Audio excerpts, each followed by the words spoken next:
અરવલ્લી જિલ્લાના મોડાસામાં તિરંગા યાત્રા યોજાઈ હતી। પાકિસ્તાન દ્વારા કરવામાં આવેલા ડ્રોન હુમલાનો જડબાતોડ જવાબ આપનાર ભારત દેશની ત્રણેય પાંખોની સેનાના પરાક્રમને બિરદાવવા માટે તિરંગા યાત્રાનું આયોજન કરવામાં આવ્યું હતું।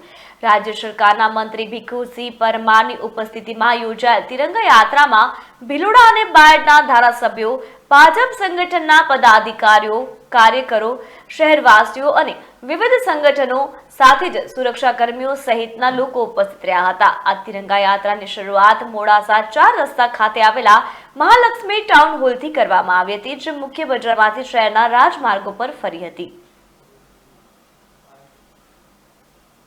જમ્મુ કાશ્મીરમાં પુલવામામાં હુમલો થયા પછી નિર્દોષ જે હિન્દુઓની હત્યા કરવામાં આવી અને અમે પણ ધર્મ પૂછીને જ્યારે હપ્તામાં ત્યારે સમગ્ર દેશની અંદર રોષ ભભૂકી ઉઠ્યો અને પરિણામે ભારતના સૈનિકોએ, જવાનોએ જે એર સ્ટ્રાઇક કરી અને પાકિસ્તાનમાં આતંકવાદીઓના જે ઠેકાણા હતા એને ધ્વંસ કરી નાખ્યા અને એ પછી જ્યારે પાકિસ્તાને પણ આપણા પર એટેક કરવાનો જ્યારે પ્રયત્ન કર્યો ત્યારે આપણે સ્વદેશી બનાવેલી ભારતની મિસાઇલે પાકિસ્તાનના એરબેઝને ખૂબ મોટું નુકસાન કર્યું અને આમ કહીએ તો પાકિસ્તાનને રગદોળી નાખ્યું।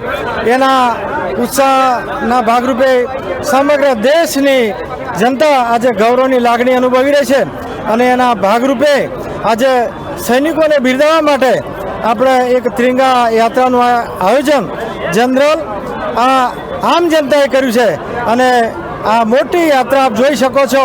એ યાત્રા સમગ્ર મોડાસા નગરની અંદર પરિભ્રમણ કરી રહી છે।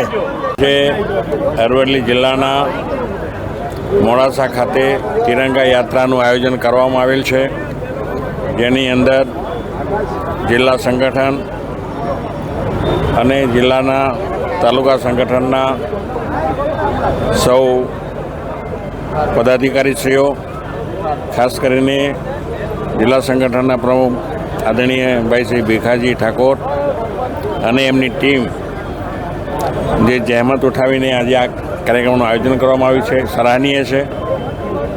સાથે સાથે આ તિરંગા યાત્રાની અંદર શહેરના મોટાભાગના નાગરિકો પણ જોડાયા છે। આપણે સૌ જાણીએ છીએ કે પહેલગામની અંદર આપણા દેશના